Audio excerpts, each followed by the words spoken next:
हां, तर मित्रांनो आता ते ही पागोळी कशी बांधायची ते मी तुम्हाला दाखवतोय. तुम्ही बघा पागोळीसाठी मी अ, कोंबडीचं कोंबडी साफ करतात त्याचा त्याचा जो जे काय असेल पिसं, पाय, जे त्याची डोकी किंवा आतडी ते लावतो. ते हे पहा, हे आहे. त्यानंतर ही जाळी, ही म्हणजे आता 4 जाळी इथे लावतोय मी. 4 जाळी तिकडे लावणार. या जाळीमध्ये या जाळ्यामध्ये ते मी इथे बांधून जाळं आतमध्ये टाकणार. आता हे लोखंडाचं असल्यामुळे ते पाण्यात बसणार. जर पाण्यात आतमध्ये दगड ठेवावा लागतो. हे 2 नंबर जाळं.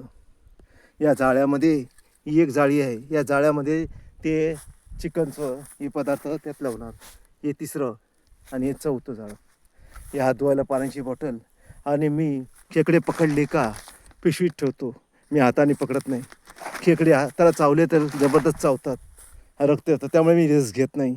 मी अजून 2010 पासून 2011 पासून 2010 पासून 2011 पासून पकडतोय. त्यामुळे आता 2010-2011 पासून पकडतोय. आता तर ते तर ही जाळी आहे. त्या जाळ्याला मी हे लावून जाळी आत पाण्यात टाकणार आहे. या धुवाची बॉटल याच्यात पिशवी खेकड्यात पिशवी भरून ठेवणार आहे मी. आणि ही जी जाळी आहेत ती ती पलीकडे टाकणार आहे त्या साईडला. इथे 4 तिकडे 4 इकडे मिळणार आणि तिकडे पण मिळणार. तर ठीक आहे.